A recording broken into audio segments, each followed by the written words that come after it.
Abraçar árvores é uma maneira de mostrar que você se preocupa com elas. 1, 2, 3, 4. É isso aí, pessoal. Estamos aqui, então, hoje com ninguém mais, ninguém menos que Carla Barbosa. Bem-vinda ao Desabraçando, Carla. Valeu demais, Fernando. Obrigado pela oportunidade de estar aqui com vocês no Desabraçando. Muito bom, Carlinha. De onde que você é? Eu nasci em São Paulo. Capital? Eu falo que eu sou bem paulistana mesmo. Capital, nasci na Avenida Paulista, por sinal. Sou Nossa! bem paulistana. Raiz.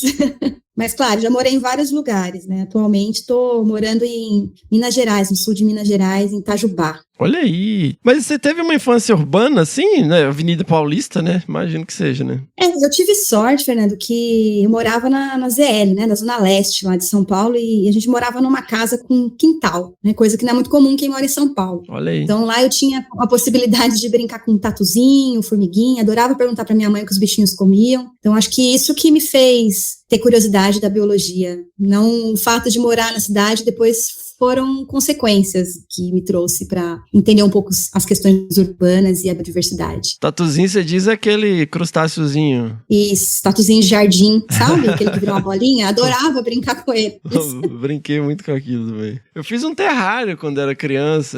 Eu chamava de terrário, né? Mas era basicamente um potinho de plástico com musguinhos e uns tatuzinhos de jardim. Ah, era muito legal. Eu ficava montando com umas caixas de camisa do meu pai. Colocavam umas terrinhas, uns galinhos, e aí eu pegava os grilinhos do quintal, pegava os tatuzinhos, formigas, e ficava criando o meu próprio micro-habitat ali. Era muito divertido. Acho que isso que me abriu um pouco a mente para ver outras coisas que não simplesmente a questão urbana da cidade de São Paulo. As crianças que têm quintal, ou que têm uma escola um pouco mais lúdica e tal, acaba tendo esse contato, né? Mas, assim, você teve incentivo da sua família? Vocês acampavam, fazia caminhada, alguma coisa assim? Ou só Ibirapuera mesmo? Eu morava numa região em que não tinha muito parque, né? A Zona Leste, ela, vamos dizer assim, não é muito prioridade. Atualmente melhorou um pouquinho, mas não era uma área com muita área verde, uma região, né, com muita área verde. Meus pais, eles eram doidos para se formar em Direito. Na verdade, eles largaram a faculdade, ambos, né, tiveram uma dificuldade muito grande, tanto financeira, eles vieram de uma família simples, então eles queriam ser advogados. Mas quando eles engravidaram, eles abandonaram a faculdade, então eles não tinham muito esse contato. A minha mãe, ela tem pavor de bicho. Minha mãe, se você fala assim, ó o sapo, ela sai, tropeça e cai. A aranha, nossa, morreu. Então eles não tinham muito esse contato com os bichos, e nem gostavam muito, mas o que aconteceu, meu pai, ele não era uma pessoa muito fácil, no sentido, né, ele tinha vários problemas de saúde, mas ele sempre me falava assim, a escolha é sua, tô te mostrando o que é bom, o que é ruim, e você decide o que você faz com isso. E aí eles sempre me falaram assim, não, você vai escolher o que você quer. De certa forma, isso foi um incentivo, que eu queria ser bailarina, e fiz balé durante muitos anos, queria ser dançarina, queria ser tudo. Mas eles sempre me abriram muitas portas, falaram assim, não, vai, segue o que você quer, porque é isso que importa. E foi o que eu fiz, eu acho que isso, de certa forma, foi um incentivo que eu recebi deles, né? Você já é da época de Enem ou você fez vestibular? Não, eu fiz vestibular direto. Direto. É outra coisa aqui, direto. Eu nunca me achei muito inteligente, sabe, Fernando? Eu pegava eu ficava assim, sempre na média. Eu falava assim, não, se a média é 5, se eu tirar 7, eu tô feliz, eu não preciso tirar 10. Então, eu sempre fui aquela pessoa mediana nas escolhas, né, de matéria, assim. Quando chegou a época do vestibular, eu nem quis prestar. Na verdade, eu gostava muito de animais, de forma geral. Então, o que eu fiz? Eu resolvi fazer um curso de banho e tosa, de cachorro, sabe? Banho e pet tosa? shop. Banho e tosa. Olha Terminei aí. a faculdade, ensino médio. Meu médio, na época, tinha a opção de você fazer o ensino médio técnico. Então, eu fiz ensino médico em propaganda e marketing. Terminei e falei, não, eu quero trabalhar com bicho.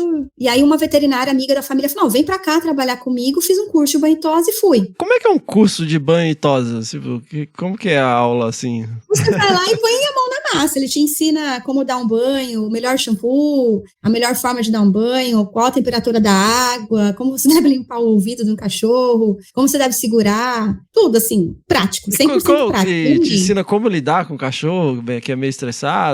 Exato. Quando você precisa, a maioria dos cachorros, a gente aprende a lidar com eles e não tem esse problema de ser cachorro bravo. Engraçado isso. Mas eu trabalhei, vou te falar que até meu mestrado, eu trabalhei com banho e tosa, ou seja, Foram quase 15 anos trabalhando depois com banho e tosa. Foi o que pagou, inclusive, os meus custos do campo do mestrado. Olha que e assim, mas hoje em dia, vendo o nível de loucura que as pessoas estão com o pet, é um negócio que deve dar uma grana, né? Na época era o começo, porque isso foi lá em 2000, né? Um pouquinho antes, ainda em 98, olha só. Tô dando declaração da idade aí, que eu sou um pouquinho mais, né, dos anos 80. Então, quando eu comecei a trabalhar, não tinha tanta febre como é hoje. Mas hoje, claro, aumentou muito. Mas foi bom, porque eu fiquei 3 anos fazendo isso, só depois eu fui fazer faculdade. Eu falei, não, agora eu quero realmente. Só que eu fui para a faculdade tendo certeza absoluta. Eu acho que esse intervalo de 3 anos aí que eu fiquei entre terminar o ensino médio, técnico em propaganda e marketing, para chegar na faculdade, foi super importante para eu ter certeza das minhas escolhas. E aí eu já não tinha mais aquela matéria toda fresca na minha cabeça. Então eu falei assim, eu vou prestar vestibular, mas eu imagino que eu não vou passar. Então, se eu não passar, tudo bem. Fui muito tranquila com isso. Fiz cursinho, mas falei, se eu não passar, eu faço uma faculdade particular. E fiz uma faculdade particular. Foi bom, aprendi como lidar, e hoje eu falo, cabe muito a pessoa que está ali fazer suas próprias escolhas e falar, não, eu quero seguir. Fiz estágios muito interessantes durante a faculdade, então foi uma fase gostosa, assim, de descobrir. Meu pai faleceu nesse meio tempo, então tive vários desafios. Foi uma época, assim, que meu pai faleceu numa semana, naquele mesmo mês. Terminei um relacionamento de quase 5 anos e roubaram meu carro. Nossa! Tudo que eu tinha conquistado em tão pouco tempo, desabou. Mas acho que a gente renasce. E aí foi quando eu falei, não, eu vou entrar na faculdade e vou dar um novo destino, não é mais isso que eu quero. Mas continuei fazendo banho e tosa, mas não foquei mais nisso, não era mais o meu futuro. Era o meu presente. Olha só. E aí, Karine, no meio disso tudo, você começou a fazer estágio? Como é que foi esse seu período de graduação? Assim? Na graduação, eu corri muito atrás. Eu sabia o que eu queria, né? Como eu entrei na faculdade, eu já queria trabalhar com aves. Mas a minha ideia, como eu tinha trabalhado com pet shop, né? Durante esses 3 anos que eu fiquei fora, né, da universidade, eu queria trabalhar com psitacídeos, né, papagaios, mas vamos lá, de banho e tosa para aves, como é que é isso? Pet shop, né, tinha tudo lá, então eu trabalhava com banho e tosa, mas na hora que eu não estava fazendo as tosas, eu estava ajudando na loja, estava cuidando dos bichos, que na época era muito comum você ter, já ainda tem, mas em São Paulo, por exemplo, já não tem mais, né, não é permitido mais tanto comércio de animais dentro dos pets, mas tinha muito, tinha desde hamster até papagaio do Congo para vender nessa loja que eu trabalhava, no shopping Tatuapé, em São Paulo. Então eu tive a possibilidade de mexer com furão, o ferret, né, que era importado, mexer com papagaio importado também, lores, que era outra espécie, cacatua, uns bichos bem loucos, assim, que, não, é isso que eu quero trabalhar com isso, quero trabalhar em zoológico, e foi meu primeiro estágio, foi no zoológico de São Paulo. Foi no zoológico? Ah, que legal. Primeiro estágio foi no zoológico de São Paulo, e depois no zoológico de Guarulhos, eu fiquei quase 1 ano no zoológico de Guarulhos. Como é que foi esse primeiro momento, assim, você entrou em contato, alguém te procurou, você abriu uma vaga, você aplicou? O zoológico de São Paulo, ele abria, eu acho que existe ainda, que é aquele mensal, que você fica 1 mês aprendendo intensamente, um estágio voluntário, mas que você fica assim 1 mês trabalhando direto lá. Aprendendo intensamente é o quê? Limpar cocô de bicho, é o quê? Olha, eu lembro que na época você ficava cuidando desde pôr os bichos no sol, com répteis, então tinha que colocar os bichos para o sol. Para os mamíferos, às vezes tinha que cortar peixe, lavar peixe para entregar para os bichos. Parte de limpeza dos recintos, não, que isso cabe ao trator de experiência e cuidados, né, para o manejo. Mas cuidados com filhotes, observar, ajudar a arrumar recinto que está quebrado, na reforma, isso tudo eu fiz. Foi muito bom. E aí, quando eu fui para o zoológico de Guarulhos, aí lá eu entrei com a educação ambiental. Entrei numa vaga que apareceu também. E eu lembro que eu me inscrevi e ficava todo dia perguntando, ligava lá, falava assim, e aí, saiu o resultado? E aí, quando que eu posso me inscrever? E aí, fala, sério, a pessoa acha que tipo assim, essa pessoa quer muito entrar aqui, ela quer muito. Que é o que eu falo, não importava da faculdade que eu escolhi, né? E como foi uma escolha, fazer na faculdade particular, na época, eu não queria mais esperar, estava naquele momento de mudança. Falei, não, vai ser, de qualquer forma eu vou conseguir. E, Fernando, eu falo, parece assim que tudo foi tudo tão fácil, tudo tão lindo, né? Mas eu fui a primeira pessoa a me formar da minha família. Até então não existia ninguém formado. Meu pai e minha mãe, como eu disse, eles pararam a faculdade, eles eram os primeiros a tentar, dos 2 lados, tanto pai quanto mãe. E aí, quando eu resolvi fazer faculdade, eu fui a primeira de primos, de tudo a me formar. Então, pra gente que vinha de uma família assim, que não tinha essa perspectiva, foi uma coisa que eu falei, não, eu preciso, sabe? Eu preciso dar esse orgulho pra minha mãe, eu preciso me dar essa oportunidade. Então, eu falei, não, mas eu vou fazer, e uma frase que meu pai falava é, se for fazer, faça bem feito. Então, eu falei, não, eu vou fazer bem feito. Então, quando eu entrei na faculdade, eu busquei muito essa coisa de fazer estágio, de buscar oportunidades. Então, tudo que eu podia fazer, eu fazia. Eu cheguei a fazer 2 estágios ao mesmo tempo, um porque me pagava e o outro porque eu precisava pagar as contas. Aí eu resolvi morar sozinha no meio da faculdade, então tinha dívidas, né, de uma casa. Hoje, olhando para trás, parece que foi tudo lindo, perfeito, mas a gente sabe, né, que não tinha dinheiro para nada, era o dinheiro de pagar as contas e pronto, acabou.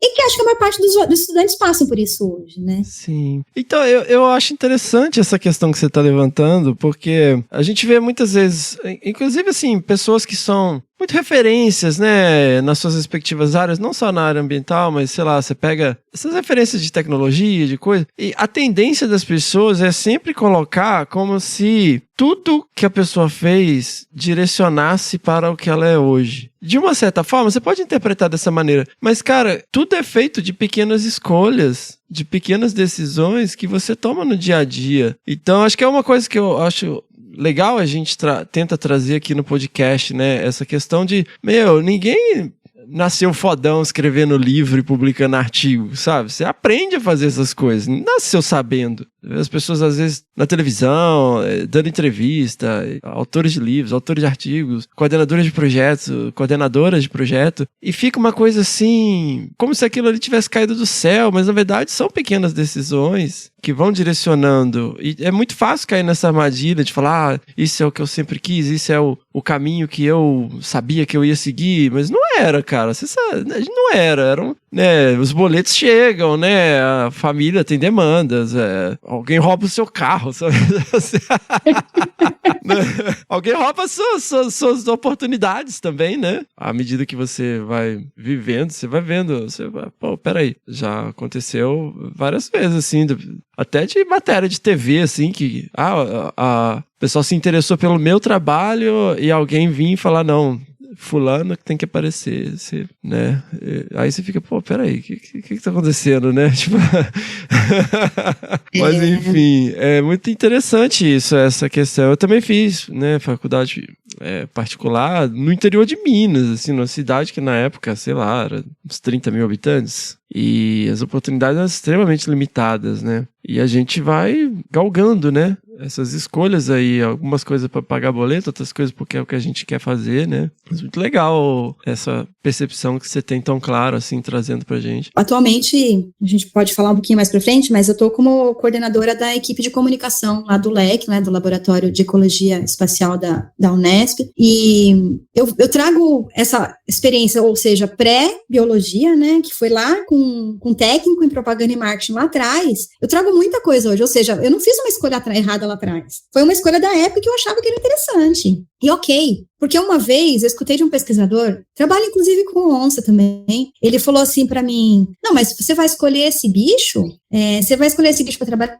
vai ficar muito limitada. Aí eu fiquei pensando, mas ele trabalha só com onça. Aí eu falei assim, ué, como que faz isso, né? Ele trabalha só com onça, mas por que eu vou ficar limitada se eu escolher só um gavião? E aí, como você falou, são feitos de pequenas escolhas. Se eu tivesse escolhido só o gavião, também eu poderia fazer esse trabalho hoje. Então, assim, também esses pequenos avisos, né, que vão vindo ao longo da carreira, você pondera, falando, pera, é isso que eu quero? É isso que vai me levar para o caminho que eu quero? Aí eu acho que a gente tem que ir pregando essas nuances, né, esses recados que a gente vai vendo ao longo da vida e aproveitar. Eu escutei um dia numa reunião falando assim, eu trabalho com o bicho tal, eu quero fazer tal coisa, mas o meu projeto não é encantador. Pera, o quanto ele não é encantador, o quanto você pode fazer encantador aquilo que você trabalha, aquilo que você quer, e é isso que você falou, são as escolhas, né, a gente pode transformar as nossas escolhas em bons resultados, e ninguém começa de cima, mas enfim, eu acabei fugindo um pouco aqui, porque me vieram alguns fatos que aconteceram ao longo da vida. Relaxa, a gente é assim. Agora me explica uma coisa, psitacídio, seu interesse era psitacídio? Era. E aí, quando eu fui fazer... Eu tenho problema. Eu acho que é um bicho do demônio, assim. Eu não tenho um problema com pistaci. Olha, não vou falar que eles não são terríveis.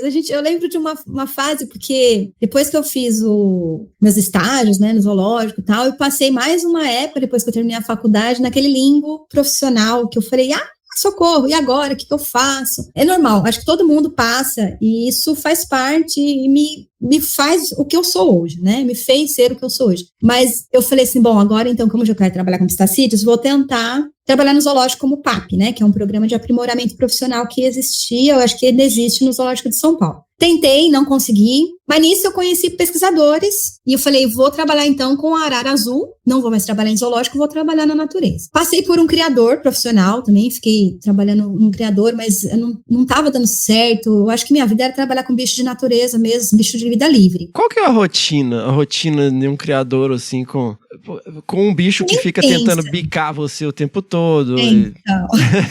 E acontece, viu, várias cenas, assim, do bicho grudar no rosto do tratador. Que horror, gente, o bicho quebra castanha com bico.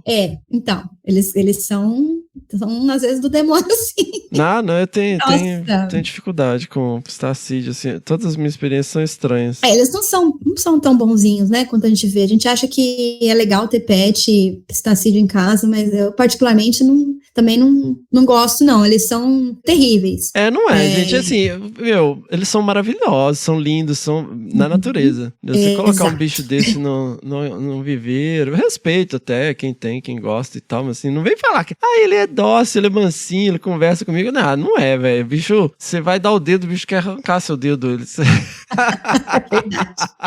Não, eles não são bonzinhos, não. A sorte é que, na maioria das vezes, a gente trabalha com os filhotes. E o filhote não tem essa força toda. O meu principal trabalho era, lógico, né, verificar os adultos, mas tratar dos filhotes.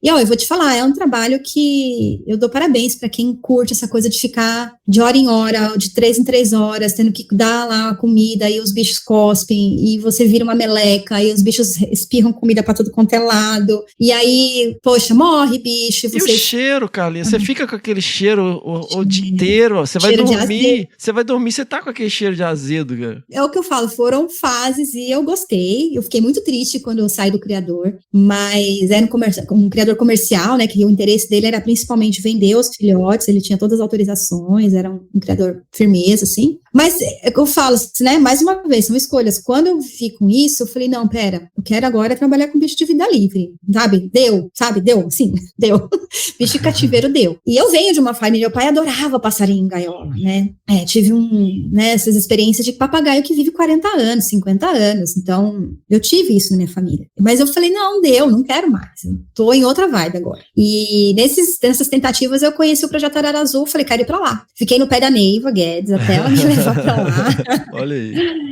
E aí fiquei lá com ela 9 meses, morando no Pantanal, como bióloga de campo. Como uma que experiência. Foi, Carlinha? Como que foi esse primeiro contato, assim? Já era e-mail, né? Desculpa aí, né, galera? A gente é de outra geração, mas vamos... Olha, era muito mais no tete-a-tete. O que eu fazia? Como eu sabia das possibilidades, eu sempre falava assim, e falo até hoje, falo pros alunos, inclusive, falo, quem não é visto não é lembrado. E eu tinha isso na minha cabeça já. O que eu fazia? Eu juntava meu dinheiro do ano inteiro para ir para um congresso. Aí eu ia para o congresso e caçava os projetos que eu achava interessante e ia atrás do pesquisador, na cara de pau. No tete-a-tete mesmo. Cheguei para ela um dia, cutuquei e falei, Neiva, tudo bem? Eu sou a Carla, eu trabalhei com pistacídeo, trabalhei assim, assado, quero ir lá para o Projeto Arara Azul. Ele olhou para minha cara e falou, tá bom, me procura. Depois eu fiquei sabendo, nossa, mas você fez isso, como assim? Eu falei, não, fiz. Porque como assim, tem gente? ela é uma pessoa normal, você chega lá e conversa com a pessoa.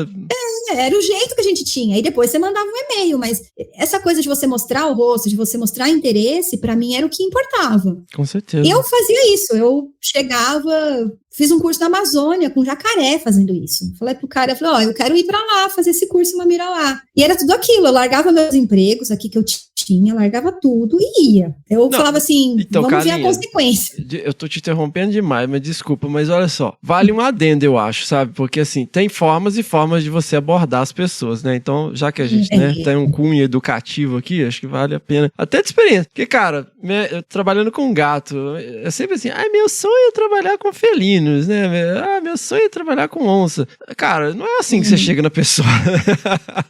Né? E eu falo por experiência própria, porque eu estive nesse lugar de ser, eu sempre quis trabalhar com felino. Mas aí você chega e conversa com a pessoa como um profissional, você fala, eu li o seu trabalho, eu tô bastante interessado no seu projeto, Exato. né, eu li sobre o seu projeto, vocês recebem estágio, eu gostaria de me envolver de alguma forma, tem algum momento, alguma época do ano que vocês permitem isso, como que eu posso ajudar e tal, né, conversa direito, né, chegar e, ai, Neiva, eu sempre quis trabalhar com araras.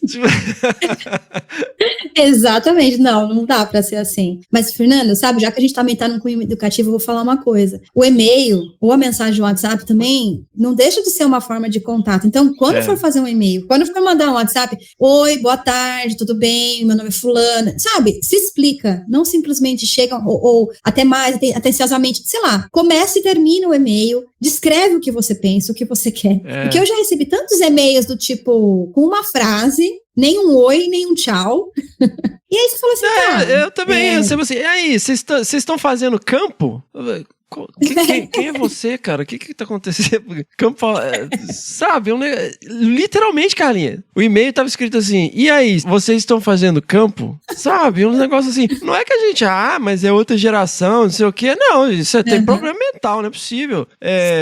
Seja educação, né? E eu falo com meus alunos também. Os e-mails, eles têm que ser pessoais. Então, você vai procurar orientação, você vai escrever, sei lá, para 3 pessoas, você vai procurar estágio para 3 pessoas. Você não escreve um e-mail padrão, copia e cola para todo mundo, prezado senhor, senhora, sabe? Não, se dirija à pessoa, a pessoa tem... A gente consegue sentir o cheiro disso. Fala, não, essa pessoa aqui copiou e colou um e-mail padrão para um monte de gente. Tipo, o que rendeu alguma coisa é lucro. Tipo, ele não tá interessado em fazer estágio com você, ele tá interessado em fazer um estágio genérico com qualquer pessoa. Então... Eu acho que isso a pessoa leva, inclusive, para quando vai te convidar para uma banca. Eu já recebi convites de banca, ou que a pessoa nunca mais me respondeu, ou que a pessoa, né, banca de mestrado, ou TCC, doutorado, ou é um e-mail desse jeito também, ó, vou fazer minha defesa tal dia? Seria legal você participasse, ponto. Nem oi, nem tchau, nem... Tá, me explica um pouquinho. Não, e aquele, o meu orientador falou pra te chamar, sabe? Porra, não, a defesa é sua, cara, você que tem que chamar. Meu orientador falou pra te escrever, pô, o que é isso? É recado da mamãe? Que merda é essa? Então, porque eu acho que tem que ter um pouquinho de conversa, de, como você falou, um lado pessoal, porque realmente a pessoa que está recebendo o e-mail, ela é uma pessoa, você não está escrevendo para um computador, ela precisa receber isso daí de uma forma gostosa também, né? E é uma pessoa que está recebendo vários e-mails como o seu. Exato. Né? Exatamente. Então, assim, o que o seu tem de diferente? Né? No mínimo, você tem que ser educado, no mínimo você tem que ser educada e se apresentar e dizer o seu interesse e o porquê e mostrar que você sabe alguma coisa sobre o projeto, né? E assim, para quem está estudando agora, acho que é uma coisa legal da gente falar, e eu sempre falo, quando às vezes as pessoas me perguntam, mas existe possibilidade, existe oportunidade? Eu falo, nossa, gente, mas tem tanta oportunidade. Bem, pode não ter o salário que você deseja, ou às vezes nem remuneração. Às vezes a gente realmente passa por umas situações que tem que, né? Eu passei por várias, teve que fazer um começo sem remuneração. Não vou dizer que isso é legal, né? No fundo, seria melhor se todo mundo fosse remunerado. Mas oportunidades existem várias, inclusive fora do país. A questão é você ir atrás, você ser persistente e saber chegar. Eu acho que é mais do que você, muitas vezes, conhecer sobre o assunto. A gente estava conversando agora há pouco, né, e eu falei, né, dessa coisa de eu, por exemplo, sou uma pessoa que hoje eu me dou muito bem com as minhas dificuldades. Às vezes, lógico, né, eu sinto uma impostora, a síndrome da impostora às vezes cai em mim, mas eu me sinto bem com as minhas dificuldades. Mas no começo, quando eu terminei meu mestrado, assim, eu olhava assim, eu falava assim, não, eu quero trabalhar com passarinho. E todo mundo sabia falar os nomes científicos, decorar tudo, e eu era uma pessoa que não sabia. Quem me conhece sabe, eu troco o nome das pessoas o tempo todo. Eu esqueço o nome das pessoas. É normal, é de mim. Só que não é que eu faço por mal, ou porque é uma falta de inteligência, é simplesmente uma dificuldade pessoal. E aí, como como eu tinha essa dificuldade, eu vivia num mundo em que as pessoas precisavam decorar nomes e saber tudo sobre aquela espécie, e de repente eu me senti totalmente isolada no clube do bolinho da Luzinha, né? Falei, não é isso que eu quero, vou largar essa profissão, chorei, esperneei, falei, não quero mais. Tive muito apoio nessa época do Thiago, meu marido, que falou, não, você não vai fazer isso. E por coincidência... Então, Carlinha, mas por essa questão, esse nível de babaquice, sim? Porque assim, eu também tive um pouco disso. E, aí um grande abraço aí, professor Adriano Paglia, que publicou, existia um livro, assim, no Birds, hoje, é um outro nível de loucura, né, Carlinha? Você tem, se você quiser fechar uma estante de livro de guia de passarinho, você fecha, né? Exatamente. Mas na área de mamíferos, a gente tinha o Mammals of Nootropics, do Redford e do Eisenberg, e tinha o livro da Emmons, que é o Nootropical Reinforced Mammals, da Louise Emmons, né, e eram as duas referências que a gente tinha. Basicamente, a gente tinha o xerox disso e tinha um guia de pegadas que era o do Dal Ponte. Era isso. E aí tinha a lista anotada dos mamíferos brasileiros, de autoria aí do professor Adriano Paglia. E em um dado momento, eu me senti na obrigação de decorar aquela lista, porque eu não sabia o nome científico das coisas. É interessante essa cobrança, né? Tipo assim, como você não sabe o nome desse tatu? Tipo... Mas, gente, é isso que hoje eu penso desse jeito. Ótimo se você tem a possibilidade de decorar todos os nomes, né? Legal, mas isso vem com o tempo também, né? É o uso que vai fazer a sua mente ali decorar. Como eu nunca fui disso, eu falei, bom, eu não sirvo para isso.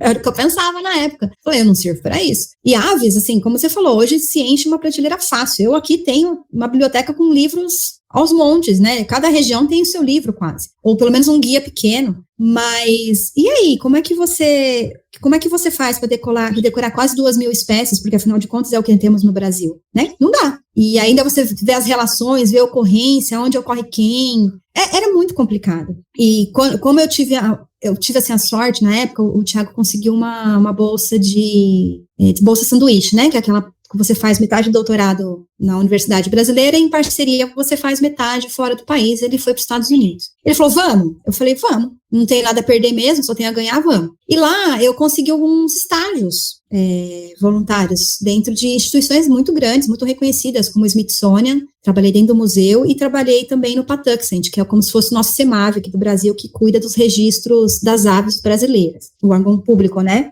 E aí eu falei, ué, mas, pera, eles não estão decorando nome científico. Eu falava nome científico, eles não sabiam. Eu falei, ué, o que tá acontecendo, né? Eu precisava decorar tanto e agora não tô precisando mais tanto decorar. E eu fui vendo que, na verdade, eles se importavam com outras coisas. Com o meu bom trabalho, com o meu bom desempenho, se eu era agilizada, se eu me preocupava, se eu tinha cuidado com o material com o qual eu estava trabalhando, se eu aprendia, sabe? Coisas que eu tinha habilidade. E eu voltei, fiquei 6 meses lá fazendo isso, eu voltei com outra cabeça. Foi aí que eu falei assim, nossa, pera, as coisas são muito melhores, né? Podem ser muito melhores para mim, que tem outras habilidades. Então, foi uma forma de eu perceber que eu poderia, sim, trabalhar com projetos. Porque eu trabalhei com onça também, não sei se eu te falei, mas eu tentei. Então, mas você ficou esse tempo lá no Pantanal, né? Antes essa transição, como é que foi? Você sair de São Paulo? Foi a primeira vez, assim, que você falou, agora eu vou ficar uns meses aqui no Pantanal. Porque o Pantanal é outro nível de loucura pra bicho, né? Ó, eu, assim, de estágio, o primeiro estágio longe foi na Amazônia, esse com jacaré, em 2006. Um jacaré? Um jacaré. Eu abraçava um jacaré açu, não? Com os 3, o araçu, o tinga. Não, na verdade, era com todos, né? Eram com todos que tinha na Amazônia. Era um workshop, na verdade. Não chegava a ser um estágio. Era um workshop de 20 dias no meio da Amazônia, que a gente ficava lá em Mamirauá, no meio da floresta mesmo, longe de tudo. Muito louco. É maravilhoso. Mas é o que eu tô te falando, eu abraçava, eu ia pro congresso, vi essa oportunidade aqui de trabalho, de conhecimento, eu vou enriquecer meu currículo, bom, vou lá. Foi o que eu fiz. Aí, depois disso, que eu morei nesse criador que é no interior de São Paulo, uns 3 meses só, né, de pistacídeo, e aí eu fui pro Pantanal. Mas morar mesmo fora, assim, mais tempo, foi no Pantanal, que foram 9 meses. Mas eu fui pra ficar, mais uma vez, né, mostrei o que eu fazia de melhor, que não era decoração, mas decoração que eu falo no sentido figurado, né? Decoração de nome. E aí eu A Neiva falou, não, você quer ficar? Eu te contrato para você ser bióloga de campo. E no final ela me contratou por mais 6 meses para ser bióloga de campo dela, né? Aquela estação produtiva. E aí, de lá, eu conheci o pessoal da Onça Pintada. Aí eu fiquei um tempo lá ajudando eles, aí depois eu fui pro Cerrado, trabalhar lá no Parque Nacional das Emas, com câmera trap. Fiquei 45 dias direto também, internada lá. Eu trabalhei com borboletas. Já era digital? Não, era de revelar. Era analógica? Tinha que olhar, ver um pedacinho da onça, revelava o filme, né? E aí via no filme se tinha o bicho, aí se revelava a foto. Dessa época. E de lá também eu fui para os Estados Unidos fazer um outro projeto também da onça pintada. Só que aí era onça e lobo-guará com análise de fezes. Também, aquela coisa, abraçava uma oportunidade e falava assim, pera, isso aqui é uma oportunidade, vou conhecer os Estados Unidos fazendo voluntário lá. E fui fazer voluntário de analisar. Aonde, Carlinha, que você foi? Eu fui para Seattle. Seattle, olha aí, que legal. Na Universidade de Washington. Nirvana. Foi... Mas aquilo não dava certo, era laboratório 100%, eu detestei. Eu gosto de campo, eu não queria saber... Não tem muito sol também, né? Muito de laboratório. Então, não dá. Eu fugia sempre para ir para fora do laboratório para, sei lá, ver gente, ver o sol. Mas foi bom, foi uma experiência. E é isso que eu falo, assim, eu tenho a oportunidade de... Opa, peraí, eu posso ir, vamos lá. Eu ia, abraçava a causa e ia. Aí voltava cheia de dívida. Nossa, mas quem converte não se diverte, né? Então, é uma coisa interessante também, né, que eu escutava muito, não, você tem que escolher, quando você tá na faculdade, você já tem que escolher o que você vai trabalhar pro resto da vida. Gente, não que foi loucura, bem assim. Quem que são essas pessoas que você convivia, assim? Porque eu tenho uma visão completamente oposta. Na verdade, eu acho que na faculdade você tem que testar a maior quantidade de coisas possíveis pra ver o que você gosta e o que você não gosta, né? Você vai definir isso lá pro doutorado. Hoje eu tenho essa visão, mas na época era aquilo, você tem que escolher o TCC de acordo com o que você vai trabalhar com o quê? O que você quer trabalhar, né? Eu falo, não, quer trabalhar com aves, né? Então você vai ter que já começar seu TCC fazendo pesquisa, porque depois você vai aprimorar. E, gente, até o mestrado eu fiz de tudo, porque eu fiquei entre a faculdade e o mestrado mais 3 anos, depois do mestrado para a faculdade mais 3 anos. Então, eu sempre fui ter esses intervalos de tempo. Bom demais isso. Bom, também como é que você vai saber? Eu tinha maior interesse por aranha, eu achava o máximo a aracnologia. E aí, depois eu fiz estágio com cágado, com peixe, com anfíbio, com planta. Eu falei, isso aqui, essas coisas que eu não gosto. Tem essa outra coisa aqui que eu acho bem legal. E aí, você não tem como definir isso sem você testar algumas coisas, né? Porque se você chega lá na frente, é mais difícil de mudar, né? Eu acho também. Foi por isso que eu achei importante esses períodos em que eu passei de intervalo e de experiência em projetos diferentes. Eu, por exemplo, falo a verdade, eu sou uma pessoa muito felícia, sabe? Aquela que quer mexer com os bichos, quer ter contato, tanto é que isso é pra trabalhar no zoológico. Quando eu trabalhei com onça, eu não vi onça. Os 45 dias que eu fiquei lá, eu vi 2 lobo-guarás e só. Não vi nenhum felino. E eu trabalhava com, basicamente, onça e registro de outros felinos. Mas cadê os bichos? Eu não via. E eu não trabalhava com captura. Então, eu falava assim, gente, eu não tô vendo os bichos. Como que eu vou trabalhar com bicho que eu não vejo, que eu não toco, que eu não... E os passarinhos eu podia trabalhar com rede de neblina, que era muito divertido. Exato. As pessoas procuram dizer, o meu sonho é trabalhar com felino. E eu sempre lembro do Chiarello, que ele falava comigo. Ele falou, cara, as pessoas não vão trabalhar, você não trabalha com felino, você trabalha com foto, com fezes, com vídeo, com carcaça de bicho atropelado, com crânio, com cocô, com pegada. Eu não sei, aí que o pessoal fica vendo esses Instagram de criador e tal, e acha que é isso, fica passeando com onça, todo mundo capturando onça toda terça-feira. Não é isso, meu. É ingrato pra caramba. E tem gente que não se... Eu acho muito louco isso. Eu morei no Pantanal 9 meses, era uma fazenda, a Fazenda Caimã, tinha muita onça, né? Eu vi uma vez só. Tem gente que curte. Eu curto. Eu acho legal, porque pra mim é um puzzle, sabe? É um trabalho de detetive. Você fica ali atrás de vestígio indireto, tentando entender como que o bicho enxerga o lugar pra você registrar ele e tal. Tentar achar um animal que é um fantasma, sabe? Tem gente que se sente desafiado com isso. Tem gente que não. Eu falei, não, eu quero pegar. Tem gente que gosta, eu quero trabalhar com sapinho, que eu pego o sapinho, eu vejo o sapinho, eu estudo o sapinho, ave, inseto. E você não vai saber disso, você fica nessa ilusão. Eu queria trabalhar com felino. Eu falei, cara, mas a maioria das pessoas não tem essa sorte de trabalhar diretamente com o bicho, né? E eu acho que isso que é legal da nossa área, é muito ampla. Você pode também simplesmente se interessar em ficar vendo paisagem pelo computador. computador e fazer análise de paisagem, né? Assim, só. E tudo bem, né? Isso que é legal. E tudo bem, e cada um com as suas vantagens, com as suas características, com as suas decisões, e é legal porque a gente se junta para depois, né? Isso também é muito interessante da nossa área. Você vai pegar uma pessoa que entende muito de análise de dados, outra que entende muito de análise de paisagem, outra que entende muito da fauna, que ele tá, ou da flora, que está estudando, você vai juntar todo mundo e vai sair um projeto legal. Eu tive ótimas parcerias de artigo científico, porque, mais uma vez, né, as oportunidades também me levaram para outras vezes ir para os Estados Unidos. Então, depois dessa vez que eu fui com a ONSA, eu já fui mais 5 vezes para fazer parcerias com projetos, e meu doutorado, fiquei lá uma parte. Essa que você foi a primeira vez, já era uma coisa assim, você já tinha ido a passeio e tal? Ou você foi na cara e na coragem, tipo, peguei o visto e fui? Peguei um visto e fui. Peguei um visto e fui. Fernando, olha, até esse ano, porque esse ano foi a primeira vez que eu saí para outro lugar, eu não tinha ido para nenhum outro lugar fora dos Estados Unidos para outro motivo que não fosse científico. Então, a primeira vez eu fui para fazer esse estágio, fiquei um mês lá, e as outras vezes foi ou porque a vez do Thiago, ficou lá 6 para fazer o trabalho do doutorado dele, aí eu fiquei lá como voluntário nos projetos, e depois por causa do meu doutorado, que eu fiz parcerias lá e fui analisar parte dos meus dados em Cornell, que foi maravilhoso também. E com o Alex Jan, né, no Smithsonian também, que foi meu orientador. Então, eu tive a oportunidade de ir, mas tudo em parceria, nada de passeio. Nunca fui passear, nunca fui sair daqui para ir passear. Agora, a gente aproveita, né? A gente tá lá já, a gente fala, vou dar uma passeadinha ali. Sim. A gente dependia muito de financiamento. Eu preciso de financiamento para pagar as passagens, ou sei lá, ter uma estadia. Então, a gente buscava sempre os financiamentos para fazer pesquisa fora. É o que eu falei, existem oportunidades. Já ganhei bolsa para ir participar de congresso, porque existe. E muitas vezes o que o pessoal fala, que oferece essas bolsas, que os latinos não aplicam, né? Os latinos, principalmente brasileiros, quando tem essas bolsas para ir para congresso fora, ou para fazer estágio, você vê lá nas especificações, né? Olha, damos preferência por países da América Latina, e o Brasil pouquíssimo aplica para essas áreas. Então, quando tem, as chances da gente conseguir, ela é grande. E às vezes que eu apliquei para congresso, as 2 vezes que eu apliquei, as 2 vezes eu consegui. Muito bom.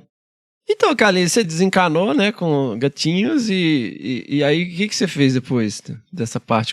Depois dessa parte, eu fui realmente trabalhar com aves. Eu trabalhei, fiz meu mestrado, né, lá no Instituto de Pesquisas Ecológicas, um mestrado profissional. Inclusive, eu passei pelas 3 áreas, né, faculdade particular, mestrado profissional numa ONG e o doutorado numa pública. Então, falo que eu conheço os 3 mundos. E, eu fiz técnico também em tecnologia ambiental nesse meio tempo, para ver se era isso que eu gostava. Tecnologia ambiental? Tecnologia na FATEC. Do que se mexia trata? com água, solo, análise de resíduos, coisas assim, que são legais, mas que não era o que eu queria levar para minha vida profissional. E foi quando eu entrei no mestrado lá no IP, fiz minha pesquisa com aves também, né, com ecologia da paisagem. Aí meio que eu engatei depois daí. Depois que eu saí do mestrado, depois de um tempo, né, eu fui chamada para trabalhar na SAV Brasil. Aí fiquei então, me conta, o que é a SAV Brasil aí, explicar um pouquinho para minha tia, que é lá do interior de Minas, que ouve podcast. Vamos lá, assim, eu saí do mestrado em 2012, e uma das pessoas que nós convidamos para ser parte da nossa banca, porque o mestrado do IP é uma comissão, né, são 3 pessoas, geralmente, não, comitê, desculpa, foi o Pedro Develay, que era o diretor da SAV Brasil. Olha aí, grande abraço pro Pedro. Develay, nosso grande diretor da SAV Brasil. A SAV Brasil é a Sociedade para a Conservação das Aves do Brasil. Ela é uma ONG que foi criada através de uma demanda que a BirdLife International, que é uma ONG internacional que trabalha com aves, né, conservação e educação, e não só conservação das espécies, mas também dos hábitats do mundo inteiro, falou, no Brasil a gente precisa de alguém aí, ó. E aí foi criada a SAV Brasil como uma ONG brasileira para assumir essa posição de BirdLife International aqui. Claro, com as suas próprias pernas, com seus próprios recursos, com a sua própria busca. Então, os coordenadores de projetos escrevem propostas, buscam financiamentos para seus projetos, como a maior parte das ONGs, né? Passam os perrengues, mas é uma ONG criada para isso. E eu fui coordenadora de projetos lá, de 2016 até 2021, com ciência cidadã, né? Então, tentando entender como é que as pessoas podem ajudar no conhecimento das espécies, pessoas que eu falo de todos os níveis de conhecimento, idades, se envolvendo com pesquisa. E também com conservação de espécies ameaçadas, principalmente o bicudinho do brejo paulista, que é uma única espécie endêmica do estado de São Paulo, que tem aí pouco mais de 200 indivíduos, talvez, que está prestes a assumir se a gente não fizer nada. E é específica de brejos, ou seja, se os brejos são perdidos, não temos bicudinho do brejo paulista. Pra que brejo? A gente pode aterrar tudo, drenar, aterrar e fazer condomínio. É justamente esse o ponto. Não precisava nem... Meu, é ridículo isso, cara. Eu fico vendo aqui, até aqui onde eu moro em Atibaia, eu fico, gente, olha essa várzea, cara. Linda, né? E aí você vai ver, virou condomínio. Que coisa.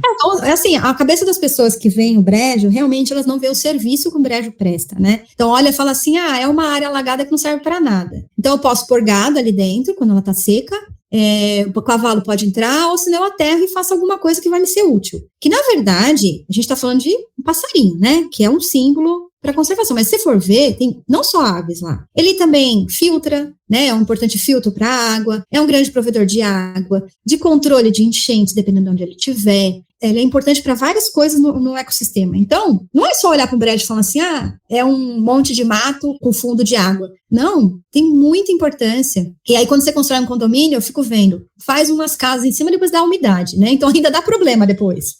Racha as paredes, tudo. Aí fala assim, não, mas foi um aterro que não foi bem feito. Meu Deus, como assim? O aterro. Uhum. É igual aqui, teve uma época de enchente, eu não vou... Vocês me perdoem, galera, se vocês quiserem pesquisar, pesquisa. Há muitos anos atrás, falando, meu Deus, que cheias terríveis, né? Que mudança climática e o escambau. E aí, mas você vai ver, isso estava dentro da área de alagamento prevista quando fizeram as barragens aqui na região. A questão é que era a área prevista, mas são ciclos um pouco mais longos, né, de décadas, mas estava previsto, olha, se houver determinadas condições, isso aqui alaga. Aí, né, vamos drenar e fazer condomínio, porque Atibaia é uma instância climática que está do lado de São Paulo e todo mundo quer terra aqui. Aí alaga e fala, meu Deus, quem poderia imaginar? Pô, quem poderia imaginar? Eu já escutei uns absurdos também, né? Pra cá não é diferente, né? Onde eu moro hoje. Não, mas brejo, você tem que entender que brejo não é protegida por lei. Meu Deus, existe um acordo internacional de proteção de áreas úmidas, então vamos colocar o brejo lá, porque tem muita coisa e é realmente isso. As prefeituras mesmo ficam sem ferramentas, às vezes, para proibir a construção de um condomínio, porque fala que brejo não está incluído em área de proteção. Então, como assim, gente? Mas então, vamos pensar na prática, como você falou, tem outros problemas que estão relacionados no futuro. E que memória curta, né, Calinha? 2014, cara, aquela crise hídrica que teve aqui, povo tomando água, raspando o fundo dos reservatórios aqui para poder espremer alguma coisa, a água tudo com gosto de lama, cheio de metal pesado, e é isso. O bicudinho, por exemplo, eu vejo ele muito como um exemplo de perseverança e de qualidade, às vezes, em quem está lá na prefeitura, porque você vê, em Guararema, que foi um dos primeiros lugares, a prefeitura abraçou a causa, a gente fez um projeto muito legal lá, e foi criada uma unidade de conservação municipal em coisa de 3 anos, 4 anos, no máximo, nem isso, um pouco menos, uns 3 anos, porque a prefeitura engajou e fez uma unidade de conservação para proteger o brejo. Ali está uma das maiores populações. Se não tivesse feito isso, talvez hoje já tivesse algo sendo construído. E uma unidade de conservação que é um refúgio de vida silvestre, então que dá a possibilidade de você ter outros usos ao redor, né? Não tem assim impactos para a população, mas você tem um retorno para a população, que no caso é a proteção do recurso hídrico, e você tem um retorno para a fauna e flora que estão ali envolvidos. Então, foi muito legal. E outras prefeituras, vendo esse exemplo, já estão também envolvidas, né, a Prefeitura de São José dos Campos, de Salesópolis, já estão também em passo de proteger o bicho. Eu vejo isso também como um resultado do trabalho que nós fizemos lá, que eu estou na SAB até hoje, de certa forma, porque eu presto serviço para alguns projetos, né, inclusive do Bicudinho. O Bicudinho faz parte do meu coração aqui. Mas é interessante como hoje eu sou uma pessoa que tenho, como posso dizer, eu sou uma profissional independente, né, que trabalho com esses projetos pontuais, então eu pego essas consultorias, né, e eu falo que eu sempre foco em consultoria ambiental, com proteção ambiental, então com conservação, ou com educação. Já peguei algumas com educação focada, mesmo que seja empresa, né? Às vezes quer fazer alguma coisa. Tem muita empresa que tem interesse em fazer atividade de educação ambiental. E isso me dá uma alegria, porque a gente fala, eu já trabalhei com consultorias na Amazônia, com Belo Monte, com Giral, mas dá uma dorzinha lá quando você vê o motivo pelo qual você está fazendo essa consultoria. E hoje eu faço mais esse lado voltado para educação e conservação. E, né, a divulgação científica, que é o que a gente está fazendo aqui, é o que a gente faz na Unesp, com o pessoal do laboratório do LEC, mas eu acho que é o que traz um pouquinho de esperança, a gente levar essa informação como a gente está fazendo agora, como a gente tenta fazer no laboratório também, de tentar mudar. Se a gente conseguir mudar um pouco a cabeça dos governantes, se a gente conseguir mudar um pouquinho a cabeça dos estudantes que estão ouvindo a gente, para falar, não, tem esperança,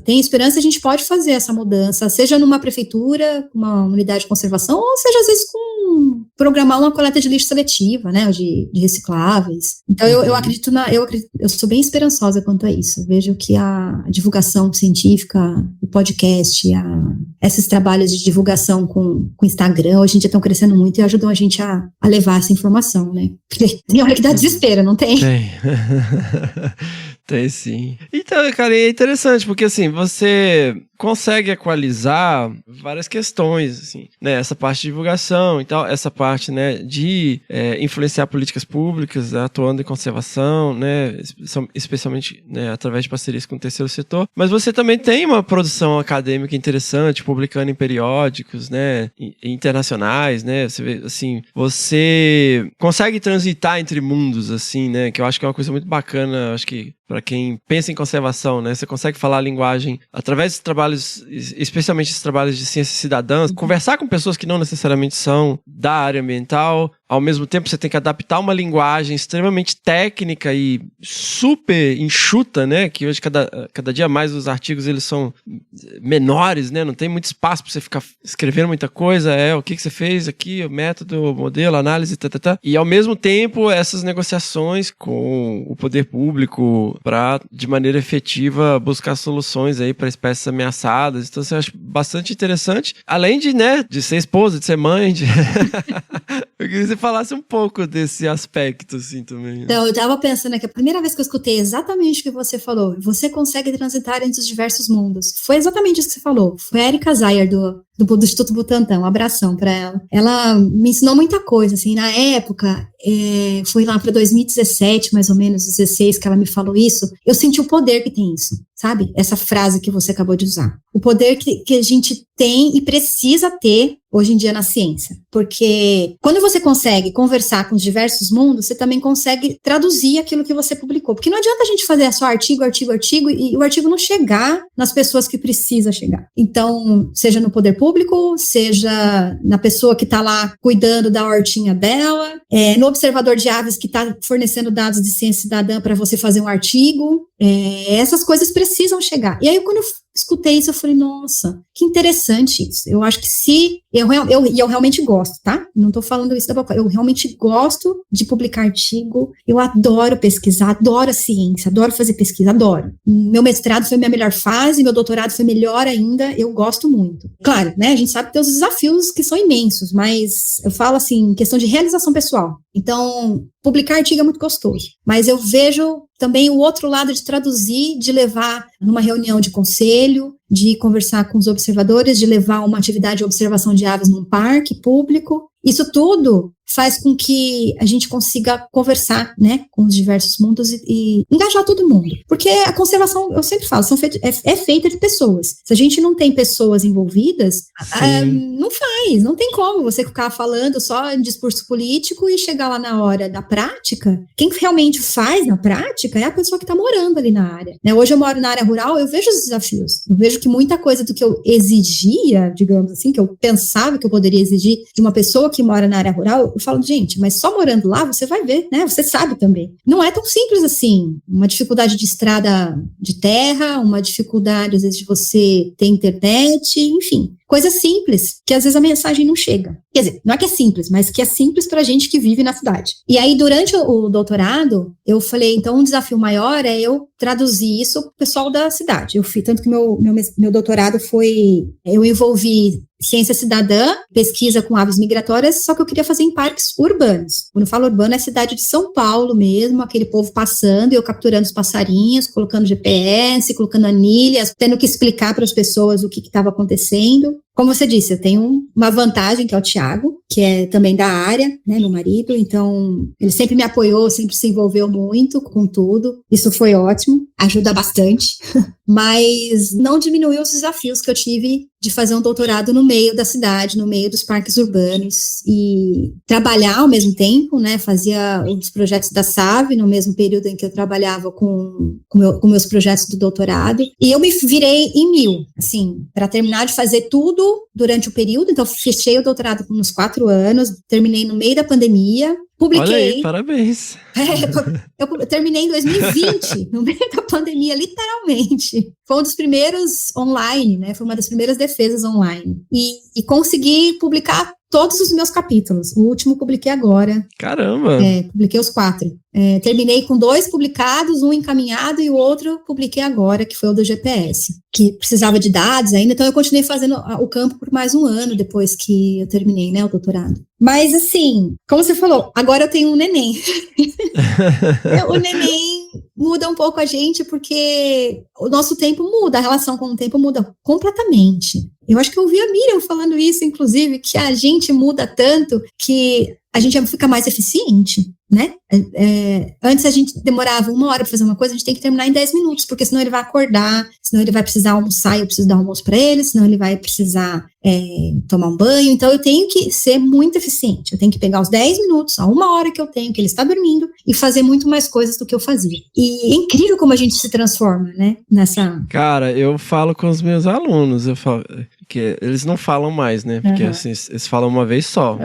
Eu tô sem tempo. Eu falei, cara, essa carta você não coloca na mesa. Essa carta você não coloca na mesa. Você pode falar que você não consegue se organizar, você pode falar que isso não é a sua prioridade nesse momento, você pode falar que você precisa negociar outras coisas da sua vida para poder incluir isso na sua agenda. Agora, você não fala para mim que você não tem tempo, cara, que se eu consigo sentar aqui com 2 filhos... Você não vira pra mim e fala que tá sem tempo, bicho. Sabe? Então, assim, você fala o que você quiser. Você, sabe? Qualquer justificativa. Você fala, cara, eu tenho, sei lá, TDA, eu não consigo. Sabe? Eu tenho outras prioridades na minha vida nesse momento. Você pode falar isso. Agora, não vira pra mim e olha no meu olho e fala, eu tô sem tempo porque eu tenho muita disciplina. Eu falei, meu irmão, todo mundo fez graduação, cara. Não fala comigo como se eu não soubesse o que é graduação, o que é mestrado. Sabe? Não, é perfeito. Passei por isso, cara. Passei por isso agora. Você fala o que você quiser, cara. Fala, cara, eu tô tendo que lidar com muita coisa na minha vida. Minha mãe tá doente, meu cachorro, o que você quiser. Agora, não vira pra mim e fala que você tá sem tempo. E isso é uma coisa que realmente a gente só passando ou tendo alguém muito próximo passando por isso, né? Eu falo que é uma benção, né? Muito bom, mas que muda. Só você passando por isso ou você tendo alguém próximo. Porque eu não entendia. Eu fui mãe. Não fui mãe jovem, eu fui mãe com 42 anos. Por desejo, mas veio... Olha, Carlinha, nossa. Eu fui mãe com 42 anos. Na verdade, ele nasceu 8 dias depois que eu fiz 42. Então, na verdade, eu engravidei com 41. Eu queria muito, mas não veio. Durante o doutorado, eu comecei a tentar, não veio. E veio na hora que tinha que vir. Pronto, tudo bem, perfeito. Veio com saúde, eu tive uma gravidez super tranquila, muito desejada e muito bem cuidada. Mas a minha relação com o tempo e entender as coisas mudou muito. Aí você vê, eu passei 42 anos, né? Porque ele nasceu logo depois. 42 anos entendendo a vida de um jeito. E, de repente, ele veio para mudar tudo que eu pensava. E aí eu falo, a minha vida profissional sempre foi em primeiro plano. Mais do que tudo, né? Eu sempre tive esse desejo. Como eu falei, meu pai faleceu, né? Eu era jovem, ele era alcoólatra, então tivemos vários problemas ao longo desses 20 anos 19 anos que eu vivi com ele. Foram muitos desafios pesados, assim. Mas... quando eu cheguei nessa fase, né, mais madura, a minha vida profissional foi em primeiro lugar. Eu falei, não, então eu vou focar na minha vida profissional. E de repente você fala assim, opa, tenho que parar, porque eu não tô dando conta. É muito difícil. E aí tive a sorte do meu time lá da Unesp dar essa possibilidade de coordenar essa equipe de divulgação científica. E a Alice lá da SAV, que sempre também acreditou muito no meu potencial né, eu tentando... Eu não acreditava, mas ela acreditava.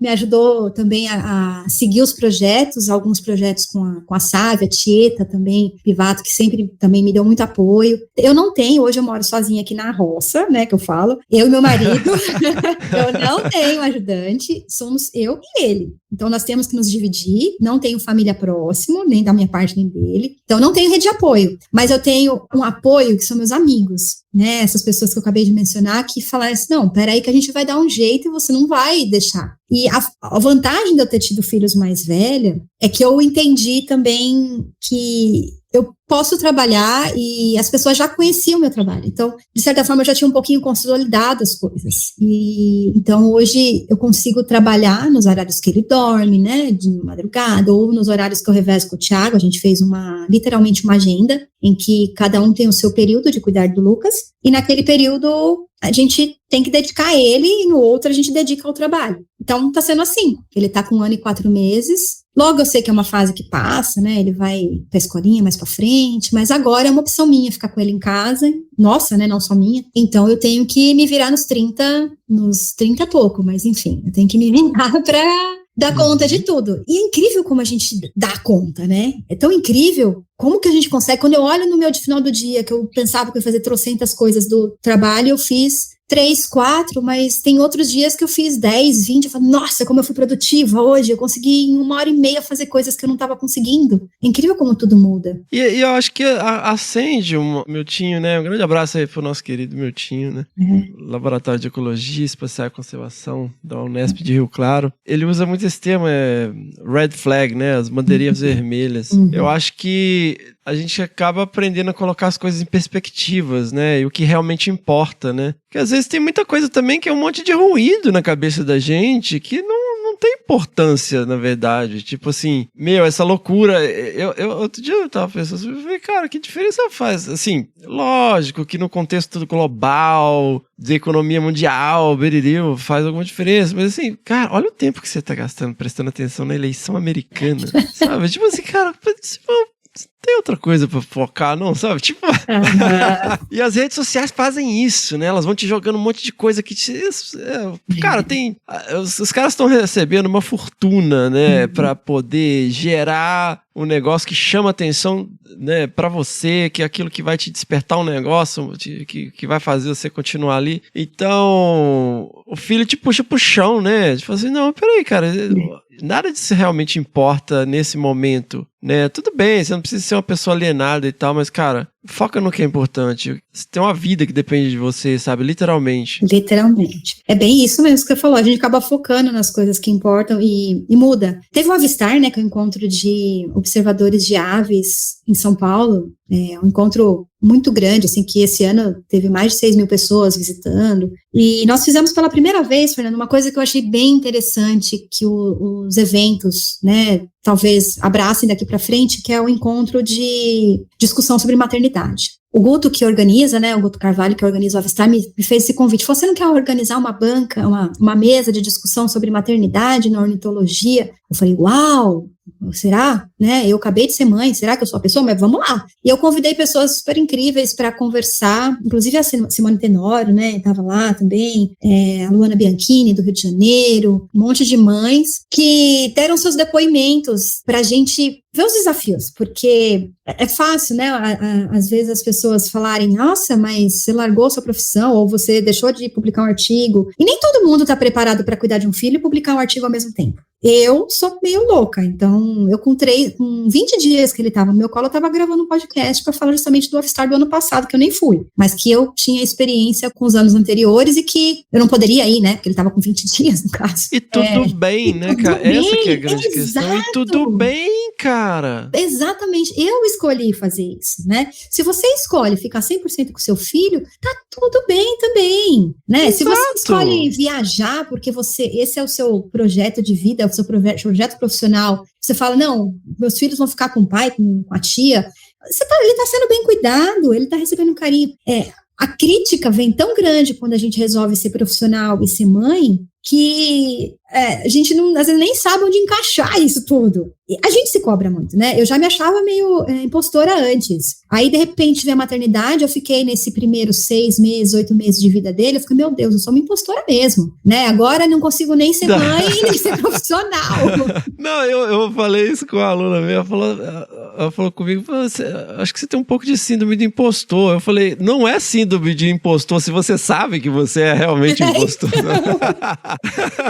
Exato. Aí depois que ele fez um ano que surgiu essas oportunidades, que as oportunidades cresceram, que eu voltei a fazer o que eu fazia, eu falei, pera, foi uma fase, e essa fase vai mudando, né? São fases. Ela tá... É tudo. E aí, Carlinha, a gente fica recebendo... Ai, porque não sei o quê, você vai abandonar sua carreira? Cara, eu, assim, depois que eu virei pai, cara, dá a vontade que eu tenho assim... Meu irmão, tem um monte de boleto lá em casa, você quer pagar também? Sabe? Tem um monte de boleto aqui, você quer pagar, já que você tá tão preocupado com a minha vida? Porra, cara, é uma sacanagem. E, assim, eu acho que a mãe sobe tanta pressão, assim... Eu falo como pai, mas, assim... as coisas que eu percebi em relação à Mira, né? Cara, não é possível, velho. Assim, essa altura do campeonato, cara, nós estamos em 2024, sabe? E aí, quem ouve podcast aí sabe que, né, às vezes eu sou um pouco contundente. Já tive vez de aluno de doutorado, de coisa, conversando lá no laboratório, não sei o que, pipipi, falando. Eu falei, aqui, você tem filho? Não tenho não. Falei, então você não faz a menor ideia do que você tá falando, fica quieto. O que você tá dando palpite, cara? Você acha que é uma coisa que você lê sobre, você sabe? Pô, fala sério, sabe? E assim, se você quer ficar 24 horas por dia e tem condições financeiras pra isso, por conta do fica, foda-se, sabe? Se você quer publicar artigo, publique, sabe? Se você tá tudo bem, cara. As pessoas ficam se sentindo culpadas com uma cobrança de gente que tá pouco se fudendo pra você. Fernanda, desses comentários que eu escutei ao longo da minha carreira, quando eu entrei no meu doutorado, por coincidência, eu recebi o convite para trabalhar na SAV no mesmo período, né? Aí, quando eu fui fazer minha primeira qualificação, na verdade, foi a avaliação do projeto. Eu escutei de um pesquisador que eu adoro muito, mas que ele virou para mim e falou assim, nossa, você vai trabalhar mesmo? Eu falei, vou. Estou fazendo a mesma coisa do que eu tô. São duas coisas muito paralelas, em que eu vou envolver as duas coisas, tanto que o Pedro, mais uma vez, foi da minha banca, né, de doutorado, ele tá num dos artigos. Eu falei, não, as coisas vão seguir juntas, eu não vou fugir disso. Mas você não vai dar conta. Eu falei, não, vou dar conta. Aí ele falou assim, se eu não te conhecesse, eu nem ia te aprovar, porque... eu sei que não vai ser muito difícil. Nossa, aquilo ali, eu acho que, na verdade, se ele estava fazendo uma crítica, ele me deu, na verdade, um incentivo para eu provar para mim mesma que eu ia dar conta. Então, eu trabalhava, final de semana, feriado, não importava, eu trabalhava muito. Mas eu trabalhava para provar para mim mesma, não para ele, mas para mim mesma, que eu seria capaz de levar as duas coisas. E eu consegui, né? Concluí no período certo, publiquei meus artigos. Poderia ter sido melhor? Poderia, mas eu acho que justamente o fato de ter várias coisas para fazer me desafiou. Então, isso é uma coisa minha. Aí, quando a pessoa também, mais uma vez, falava assim, nossa, não tenho tempo para escrever minha tese, eu não tenho tempo para fazer, eu ficava pensando, mas, gente, eu trabalho, eu cuido de casa, porque eu já estava morando, eu e o Thiago só. Como é que essa pessoa não tem tempo se ela tá ali só fazendo isso? Mas as pessoas têm uma relação muito diferente com o tempo. E essa relação mudou muito mais ainda depois que eu tive filho. Mas é isso que você falou, as pessoas têm uma relação diferente com o tempo. E a gente se adapta. Eu, pelo menos, me adaptei. Eu entendo, sabe? Eu entendo. Também já tive lá. Eu fico assim, gente, por que eu não publiquei na Science antes de ter filho? Porque não é possível, sabe? Porque não... Sabe? Deixa eu fazer... Então, assim, eu entendo, porque a gente já teve lá e a gente tinha uma negociação diferente com o tempo. O que me incomoda é a pessoa que está nesse processo e não tem condições de perceber essa relação diferente com o tempo de quem, por conta de maternidade, de paternidade, querer vir dar palpite e falar como se entendesse o que é. Fala, não, você não entende, cara, não tem como, é impossível. Por mais que, assim, a gente, enquanto cientista, eu acho isso uma coisa importante, né, que a gente fica, durante a pandemia ficou aquela babaquice, confie nos especialistas, inclusive aqui no podcast a gente ficou fazendo isso. Não existe isso, confie nos especialistas, você tem que ser capaz de demonstrar as coisas, você não tem fé em ciência, você entende ciência, né? Mas em relação a essa questão de paternidade, de maternidade, é isso, cara, não tem como a pessoa, você vislumbrar e dar palpite sobre essas questões sem passar por isso e entender. Você não tem como entrar no assunto, cara. É tipo carteira de motorista. Tipo, ó, meu irmão, se você não fizer essa prova aqui, não tiver coisa, talvez não seja o melhor exemplo, porque você pode dirigir sem carteira, mas enfim, você tem que ter aquilo ali no seu currículo pra poder entrar na discussão, sabe? A pessoa fala, mas você não entende, eu tô com muita disciplina, meu cachorro também me demanda muito. Eu falei, cara, sinto muito, velho, seu cachorro não é a mesma coisa, tá? Desculpa aí, pai de pet, mãe de pet, não existe isso, tá, gente? Desculpa, foi mal. Não, eu sou mãe de pet, quer dizer, pai não, eu sou mãe de pet também. Eu tenho certeza que você trata pet como pet, Carlinha. Você mora na roça, sabe? Você tem um carinho com os bichos, vai. Mas não é esse negócio, essa coisa doentia que esse povo tem. Não, eu tenho muito carinho, né? Mas viajam com a gente, mas muda. É muito diferente. Realmente é muito diferente. Por isso que eu falei, ou você passando por isso, ou você tendo uma pessoa muito próxima, um irmão, sei lá, que você convive, um filho, não sei, enfim. Mas fez cocô, toma aqui, limpa isso. Meu, não é a mesma coisa. Passa a noite acordado com um menino com febre, vomitando em cima de você e tendo que amamentar, meu, pô, não é a mesma coisa. Não é isso. Pai é pai, mãe é mãe, vô é vô, vó é vó, tia é tia. Não dá. Eu tive a oportunidade de viajar agora, fiquei eu, minhas 2 irmãs e minha mãe, e o Thiago, né, e mais um cunhado meu pra cuidar do Lucas. Mas ele tá numa fase em que, papai! E aí só a mamãe serve. Eu pensei, nossa, eu vou tirar folga, né? Porque tem isso também. A gente, quando tá trabalhando, seja na pesquisa ou seja um trabalho numa empresa, numa instituição, você fala assim, vou tirar férias, ai, que legal, vou viajar, vou passear, ou eu vou tirar folga. Mãe e pai, não tem folga. Não, você vai passar perrengue com criança num lugar diferente, é isso que é. Eu fico cansado só de pensar assim, vamos na praia? Eu falo, meu Deus, ficar dando banho, menino cheio de areia, aí menino intoxica com a comida, queima, fica igual um pimentão, aí tem que ficar passando remédio, tem febre, vomita. Não tem folga. Eu fui pra lá, viajei, passei, mas elas falavam assim, nossa, você pensou que você ia tirar folga, né? Mas não tinha jeito, ele queria ficar comigo, ele queria ficar grudado em mim, então não tem. Eu descobri que não existe isso no vocabulário de mãe, principalmente de bebês, né? Depois acho que eles vão ficando um pouquinho maiores, a gente consegue ainda deixar com o pai tá junto geralmente, mas uma tia, uma avó, por enquanto não consigo ainda. Então... E assim, Carlinha, eu queria que você me trouxesse também a sua perspectiva, assim, hoje em dia, né, é tudo sobre inclusão, e todo mundo é lindo, todo mundo é maravilhoso, do jeito que bibibi, bobó, e tá. Mas, cara, dentro do universo acadêmico, assim, eu senti em vários momentos tantas cutucadas de colegas, sabe? Assim, nesse caso, o nosso orientador foi um cara maravilhoso nesse sentido, né? Entende várias questões humanas, né? Nem todo mundo é assim. Mas assim, dos colegas, às vezes, vi uns comentários, cara, tão babacas. E agora dessa geração, que é tudo inclusão e não sei o quê, todo mundo é lindo, maravilhoso, não sei o quê. Uma puta discriminação, sabe? Assim, de tipo, doutorado não é hora disso, sabe? Você precisa se concentrar. Eu já ouvi coisas assim de colegas, sabe? Quem me dera passar um fim de semana em casa só porque eu tenho filhos. Nossa. Fiquei aqui no laboratório fazendo análise até de madrugada. Eu falei, parabéns. É quem não sabe, né? Olha, eu falei desse negócio do evento lá, né? Que teve no Avistar, teve essa mesa redonda para discutir maternidade e é uma coisa que depois as pessoas vieram me falar, né? Eu tive um retorno muito legal das pessoas que assistiram. Falou assim, a gente deveria incluir mais isso nos eventos. Porque os eventos que eu falo, congresso, reunião, às vezes você não tem. Eu, por exemplo, não tenho com quem deixar o meu filho. Se eu vou para a reunião, ou o Thiago fica com ele, ou se os dois precisam ir, no nosso caso, que a área é a mesma, então se a gente vai para um congresso, a gente vai junto, o meu filho tem que ir. E os eventos, as reuniões, as pessoas não estão preparadas para receber criança. Elas falam muito olha, que a gente quer inclusivo, que não sei o quê, mas não é verdade. Inclusive aquela babaquice, né, Didi? Não tem nada em braille, não tem nada para criança, não tem nada para quem é pai, para quem é mãe e tal. Não, agora vamos falar amigues. É super inclusivo.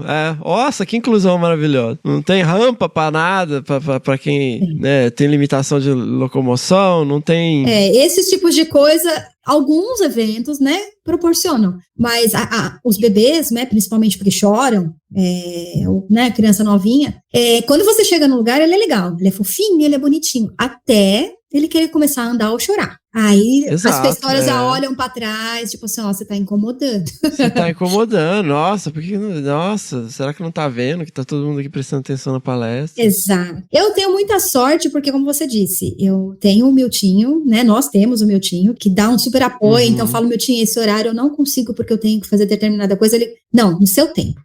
Então, ele também já está acostumado, às vezes, a receber e-mail de madrugada, né? Nós recebemos e-mail de madrugada. Eu passei a trabalhar no horário que ele dorme. Então, às vezes, 1h da manhã, eu estou resolvendo coisas do projeto. E tudo bem. Manda um e-mail, né? E amanhã ele resolve, me responde. Então, ele é muito bacana. Eu não tive que enfrentar nenhum desafio. Com o orientador. Né? E assim, como eu fui mãe mais velha, eu já tinha terminado doutorado, tudo, eu não tive que enfrentar essas dificuldades que muita gente enfrenta durante o doutorado, durante, né, o mestrado, enfim, quando está envolvida em algum projeto. Às vezes que eu fui para eventos, eu sempre deixo muito claro, eu participei de 2 eventos, guiando grupos de observadores de aves, organizando, na verdade 3 eventos. Nos 3, não era cogitável o Lucas ficar. O Lucas faz parte. Então, se eu vou guiar com o Lucas no canguru. E eu guiei com o Lucas no canguru, e tá tudo certo. Ele participou da guiada de observação de aves. Eu tive sorte de encontrar pessoas muito sensibilizadas, né, com o tema ou com a possibilidade, e foi legal, porque você vê uma humanização nisso, né, não era só a Carla profissional séria que estava lá indo, mas era a Carla mãe, a Carla esposa, a Carla profissional, né, a Carla amiga, a Carla que assume vários papéis e que precisam ser desenvolvidos todos com a mesma qualidade muitas vezes, mas que naquele momento ali eu tinha que ter 2, que era carregar meu filho comigo e guiar o pessoal. E se ele tivesse cansado, eu parava. Gente, peraí que eu preciso parar aqui um pouquinho porque ele estressou. Aí às vezes passava pro Thiago, né, ele carregou bastante também ele, dava uma água, alguma coisa, aí bora lá continuar. Então, que dá para fazer? Dá para fazer, né? Dá pra gente trabalhar todos os aspectos juntos, mas as pessoas também precisam ter essa sensibilidade de aceitar, ver que, ok. Cara, um mínimo de boa vontade, cara, um mínimo de boa vontade. É aquela coisa, quando seu inglês não é muito bom, você vai num restaurante, a pessoa te deixa falando sozinho, eu falei, cara, em várias ocasiões já aconteceu, a pessoa às vezes fica dando uma de desentendida, sabe? Até dentro do mundo acadêmico mesmo, tô falando um negócio, não tô entendendo, eu falei, então, aí você arruma um jeito de explicar a palavra, aí a pessoa fala, e é uma nuance de pronúncia que você fica, cara, você tá sendo babaca, meu, se você fizesse o mínimo, se tivesse o mínimo de boa vontade de tentar entender o que eu tô falando, você entenderia, sabe? Se colocar num lugar no outro, né? Se fala tanto de empatia, cara. Pô, uma mãe tá ali no negócio, cara, vai mudar algumas coisinhas, mas é só ter um pouquinho de paciência, sabe? Eu falei que eu não tenho uma rede de apoio familiar, mas que um outro evento que a gente fez aqui na cidade, né, de Itajubá, uma observação de aves, vai ter semana do meio ambiente, vamos fazer. Eu falei, mas, né, o Lucas vai junto, vai guiar comigo. A pessoa é mãe também, e o nenê dela tem 20 dias a mais só que o meu. Chegou lá na hora, ela falou, peraí, você tá cansada? Ela pegou o Lucas e foi ela andar com o Lucas enquanto eu fazia a guiada, né, a organização com as crianças lá, porque tinha 30, 40 crianças lá que a gente precisava organizar. Mas você vê a empatia dela, né, sendo mãe também, e ela falou, não, peraí, agora vamos dividir, então eu carrego um pouquinho ele para você. E todo mundo se ajudou, o evento foi super legal, teve ótimos resultados, todo mundo curtiu, a gente observou as aves. Então, é isso que você falou, a empatia das pessoas é muito interessante nessas horas. Eu tive sorte. Já percebi escrever para vagas de emprego, aí eu falei, mas eu tô, né, com um neném pequeno, meus horários são um pouco diferentes. Eu não entrei nem para lista de seleção, depois eu vi. Não sei se foi isso, porque meu currículo se encaixava perfeitamente na vaga, não tô dizendo que foi isso, mas eu acredito que isso deva ter pesado um pouco na hora de ser selecionada, sabe? Mas tem, cara, tem. E é isso que eu acho muito doido, assim, porque é uma coisa velada, sabe? Não se fala nisso abertamente, entendeu? Não se fala muito de racismo, se fala muito de etarismo, fala disso, daquilo, mas isso não se fala, sabe? Como que a mãe, ela é prejudicada de uma forma velada em diversas oportunidades. É essa coisa silenciosa, assim. Eu lembro de vezes que eu entrei no laboratório com meu filho no colo, sabe? Umas coisas assim, tipo... Eu entendo o conflito de gerações, da galera mais nova e tal, não sei o quê, mas é muito velado, sabe? Eu já recebi várias pessoas aqui no podcast e, assim... As pessoas têm receio de falar sobre isso, porque, tem medo de, né, quem tá ouvindo às vezes identifica quem é, de sofrer retaliação e tal. Mas existe em todos os aspectos. No mundo acadêmico, no segundo setor, no primeiro setor, no terceiro setor, existe, sabe? No momento de seleção, mas essa pessoa aqui tem filho, não vai dar conta. Já parte do princípio que não vai dar conta, né? Tipo assim, cara, mas é a profissional que se enquadra perfeitamente na vaga. Mas tem filho. Entendeu? Como que isso te desqualifica, sabe? É um negócio muito doido. E é velado. Exato. Eu acho que é uma coisa que fica camuflada. E assim, pra gente que é mulher, tem a parte... Eu já sofri, lógico, assim como toda mulher, em algum momento na vida teve essas questões...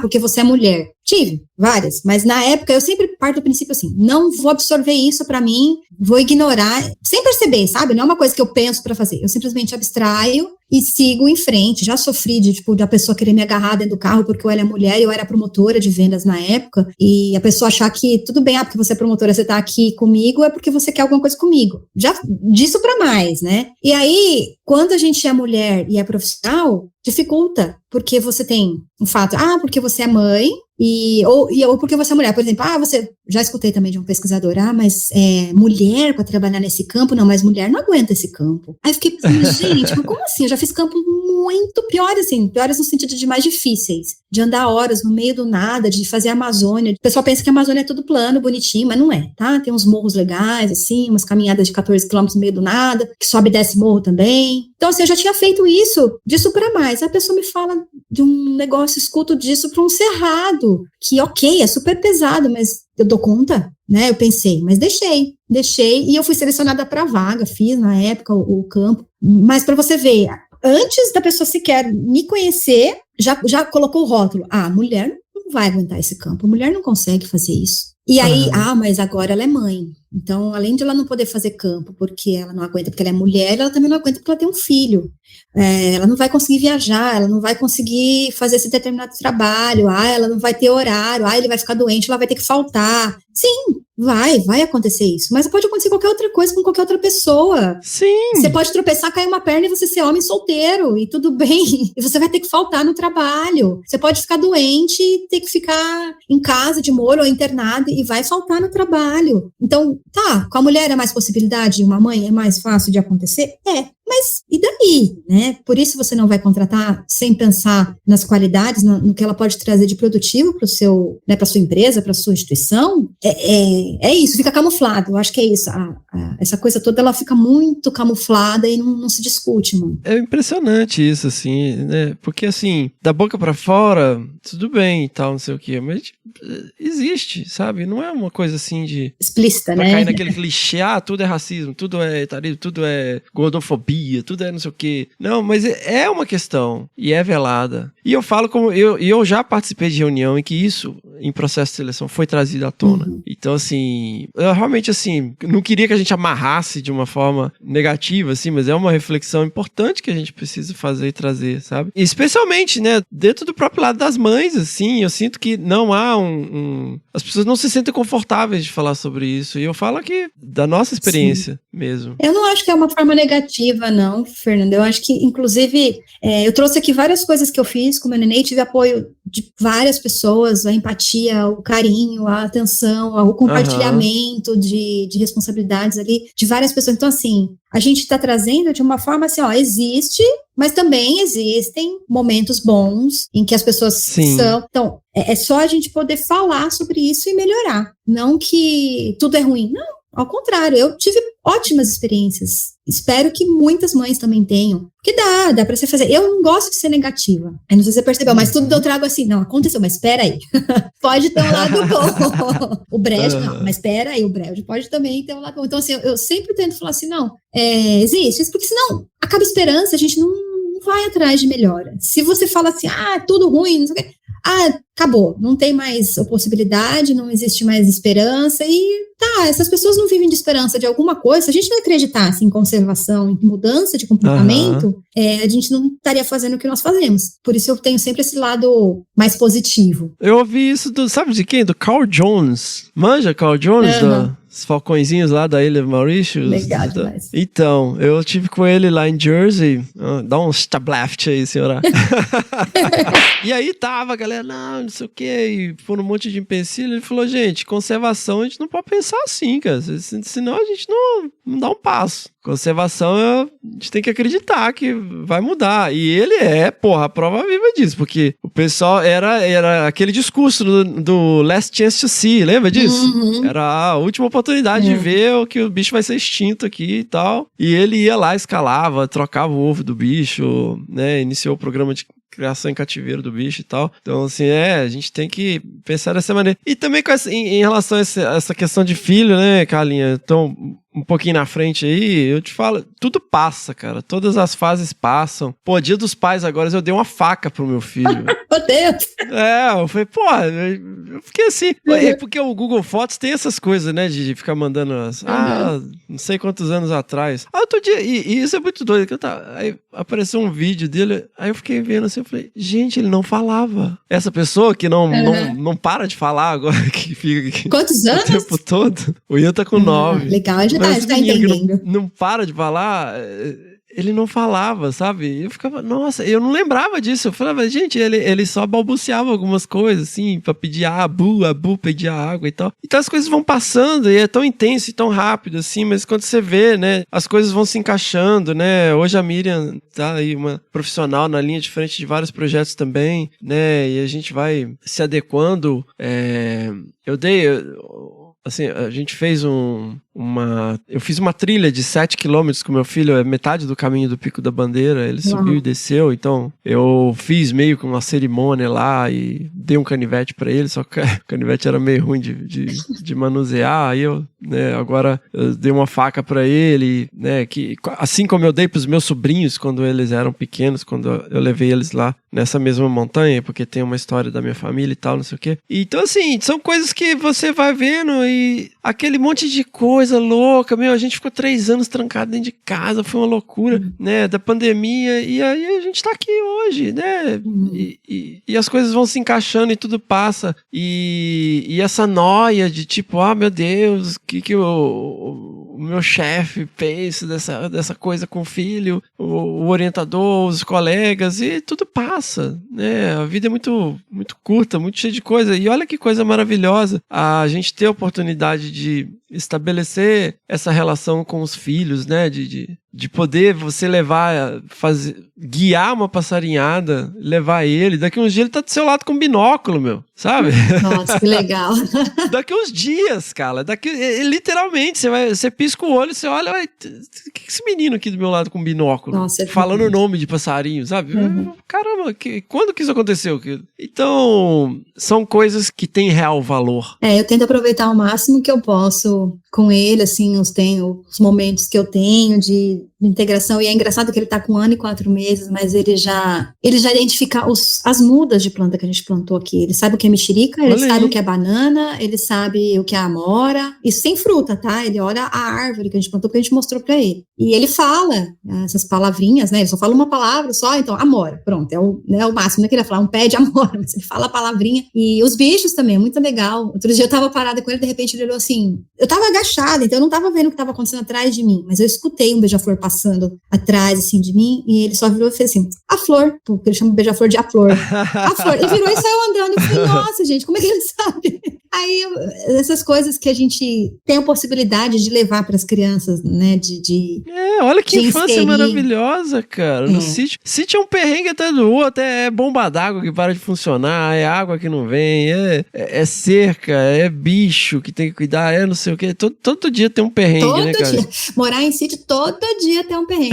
Uma hora a vaca que escapa, que fura a cerca e vem parar aqui dentro. Outra hora, essas noites super geladas que teve geada, que acaba com as plantas. Aham. Mas todo dia tem alguma coisa para consertar no dia seguinte. E a gente tenta sempre integrar ele, né, nessas coisas todas. Galinha, ontem mesmo, ele estava correndo atrás das galinhas, e ele fala o cocó, e ele sabe onde vai estar ele quer ver se tem ovo lá no galinheiro.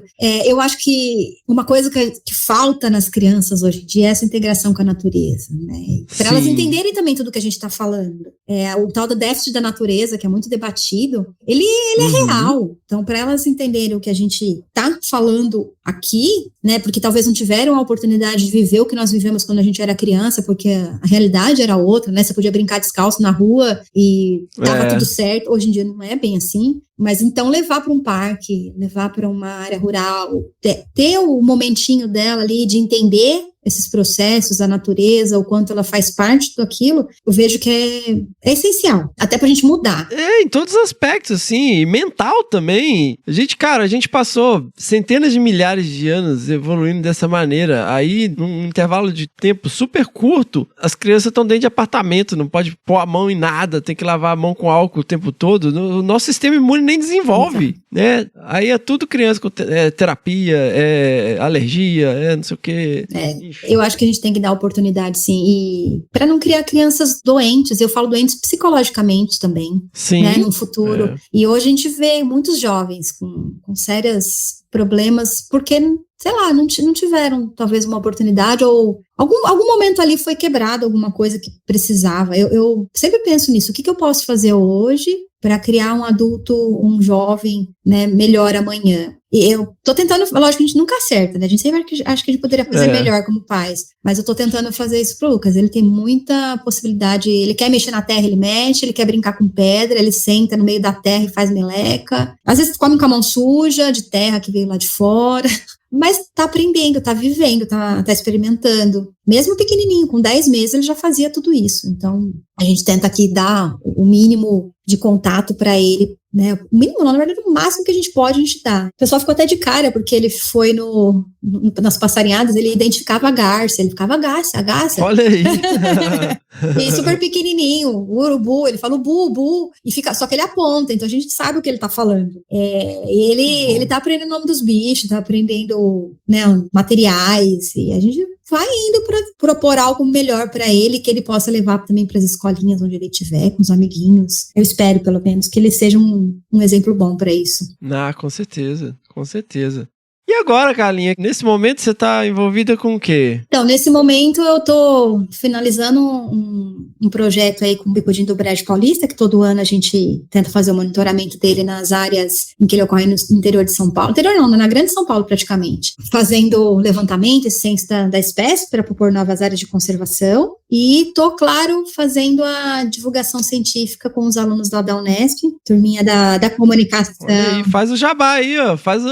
Bota os arroba aí, fala os arroba aí. Vamos lá, a gente precisa colocar depois aí as nossas páginas, para quem puder seguir, dar uma força aí para a turminha da comunicação da Unesp, mas a gente tem o Araucária. Então, a gente tem o projeto Araucária bem legal, com um projeto com divulgação sobre reflorestamento, sobre ciclovias com plantio de mudas, e, enfim, tem várias coisas com relação à sustentabilidade, principalmente focados lá na Unesp, de Rio Claro, mas que também serve de exemplo para vários outros projetos. Nós temos a página do LEC, inclusive, que é LEC mesmo, LEEC, né, que é do laboratório. Tem a página do PELD, que conta dos nossos projetos. O seu outro projeto, né, Fernando, também, inclusive, está bem envolvido com o PELD, com PELD mesmo. E o Conexão, que é um que fala sobre atividades na Mata Atlântica, da Conexão Mata Atlântica mesmo, vai falar das atividades que são realizadas nos projetos do LEC no corredor Mata Atlântica, no corredor Cantareira Mantiqueira. Então, assim, tem bastante conteúdo, a gente divulga tudo que a gente publica, né, de artigo científico numa linguagem mais tranquila. Além disso, às vezes algum termo, alguma curiosidade, também são divulgadas nas páginas. Plantio, quando a gente tem plantios novos jogos de mudas lá pelo Projeto Araucária, às vezes vagas para voluntários, atividade para os alunos também sempre tem, inclusive com atividades com capoeira até, que o meu tio curte bastante, a capoeira acabou se envolvendo bastante lá no Araucária, e faz parte hoje, né, porque é uma questão de cultura nossa, então... Sim. E tem uma página nova agora, que é o dos Jovens Cientistas, que é os Jovens Cientistas da Unesp. Se você colocar no Instagram, você vai encontrar, todas essas páginas são no Instagram, que é uma turminha muito legal que está desenvolvendo uns jogos com biodiversidade, muito legal, eles estão criando jogos, então são alunos de ensino médio, né, que tem cerca de 14 anos aí, e eles estão fazendo jogos para como que a gente pode envolver a biodiversidade em jogos eletrônicos. Estão desenvolvendo uns joguinhos super legais. Então, vai lá para descobrir um pouquinho sobre esses jovens que estão dando show em tecnologia e em conhecimento de biodiversidade. Vale a pena. Sensacional, galera. Eu vou colocar todos os links aí no post do episódio. Então, se vocês tiverem interesse, onde você estiver ouvindo, seja no YouTube Music, seja no YouTube, seja no Spotify ou qualquer aplicativo ou dentro do nosso site, né? Vocês vão lá na descrição do episódio e vão ter os links para vocês clicarem lá pro Instagram e seguirem esses projetos aí sensacionais.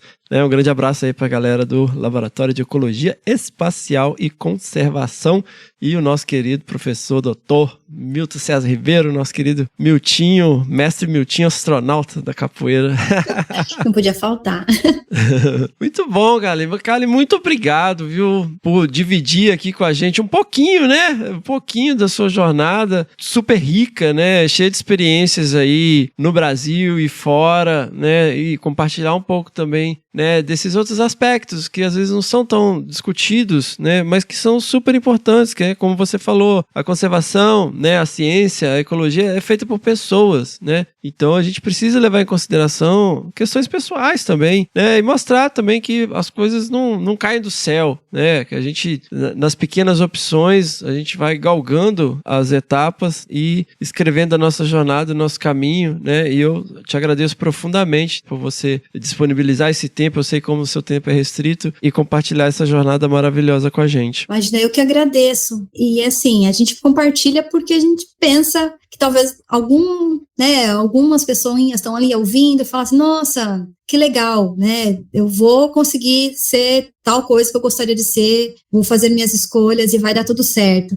Porque é isso, né? A gente não começou de cima, como você mesmo disse, a gente teve uma história e essa história fez a gente estar onde está hoje. Então, bora, gente, fazer o que deseja, que perseverança vai dar tudo certo. Muito bom, seguimos! Necesse tibi est, panteram tuam ipsam est.